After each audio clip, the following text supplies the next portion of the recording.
Hello kids! This week, we will be learning about spreadsheets, specifically Microsoft Excel. These are our objectives. First, we will describe what a spreadsheet is and its uses, and we will also identify basic parts of Microsoft Excel spreadsheet window.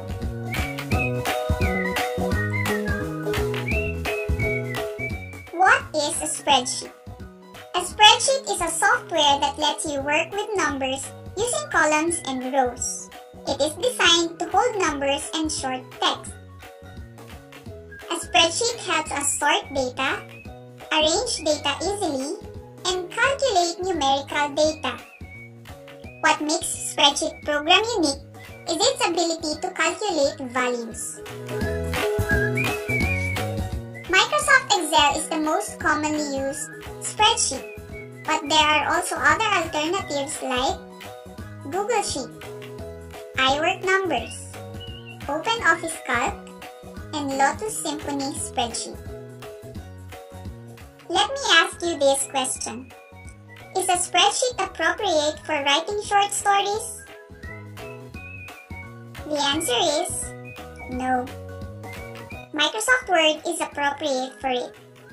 But what if we want to create a record of all the storybooks in the library? Can we use a spreadsheet for this? Yes! So I'm going to show you some examples where you can use spreadsheets like Microsoft Excel. You can use it to keep track of your household expenses or to even monitor your savings for the month.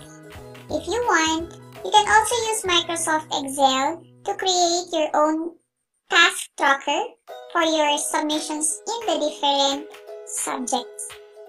Microsoft Excel is also used in computing grades, creating inventories, and tables and charts which include numerical data. Now, try to identify which among these activities needs Microsoft Excel to be created.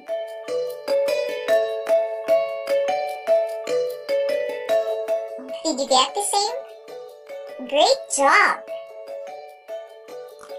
You can open Microsoft Excel by following the steps below. Click the Start button. Click All Apps. Click Microsoft Office. And click Excel. You can also use the search box just beside your Start button. This is how your Microsoft Excel window looks like.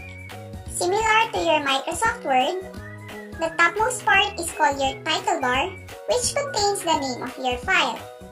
Below it is the ribbon. The ribbon contains different tabs, like the Home tab, Insert, Page Layout, Formulas, and others. And for each tab, it contains different groups of commands, like the Font group and Alignment group. So all the commands that you need to change how your letters look like is found in the Font group. Okay, let's use Zoom In to have a closer look of your worksheet. The rectangles that have capital letters in them are called column headings. This goes from top to bottom of your spreadsheet. The rectangles which have numbers in them are called your row headings.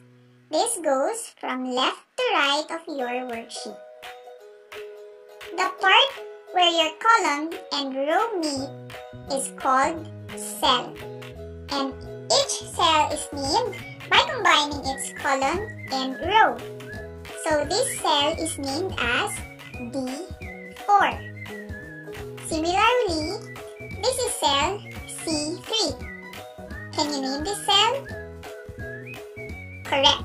That is cell B4. What about this cell? Right. Now, the name of your cell, the selected cell, is actually found at the top leftmost corner of your worksheet, which is called the name box.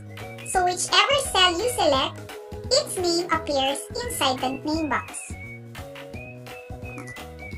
So this is C3, it's appearing in the name box. Just beside your name box is a long rectangular bar which is called the formula bar.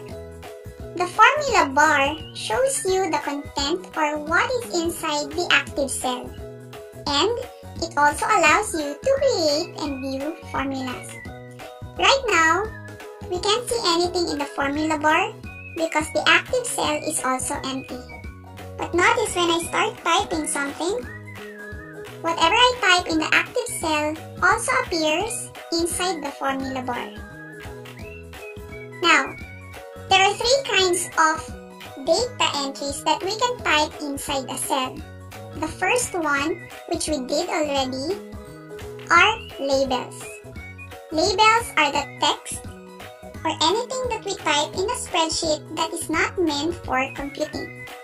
So for example, we would like to count the savings that we have for 3 months. So that's savings. Okay, let me type January, February, and March. And we would like to put amount on the next column. Another data entry that you can put inside a cell are constants. Constants are numbers that you compute in your spreadsheet. For example, our constants in this for January is 185, and then for February you have 220, March, let's say 165. Now these are the numbers that we would like to compute. Okay, and just to mark the currency, let me mark this with a peso sign. Lastly, we can also enter formulas inside the cells. Formulas tell whether the computer should add, subtract, multiply, or divide the numbers. For example, we want to add up our savings from January to March, and we would like the answer to appear here. But before that, let me just type total in this cell so that I know what the number next to it is all about. To start the formula, click on the cell where you want the answer to appear. Just remember, every formula in a spreadsheet should start with an equal sign. Since that's addition, I would like to use the sum formula. Open parentheses, and then select the range of numbers that you would like to add. So, C2 colon C4. So that represents the numbers from C2 until C4. Don't forget the close parentheses. Then just press enter. Your computer will automatically compute for the numbers. What's good about spreadsheets is that when you change the constants, for example, let's change 220, let's make it 190, observe what happens with the total. The total automatically changes as you change your constants. Let's try it for March. So there. But don't worry, we'll have to learn more about formulas for the next week. For now, let's remember that the three entries that we can type inside the cell are labels, which are the text, constants, which are the numbers, and formulas. Formulas should always begin with an equal sign.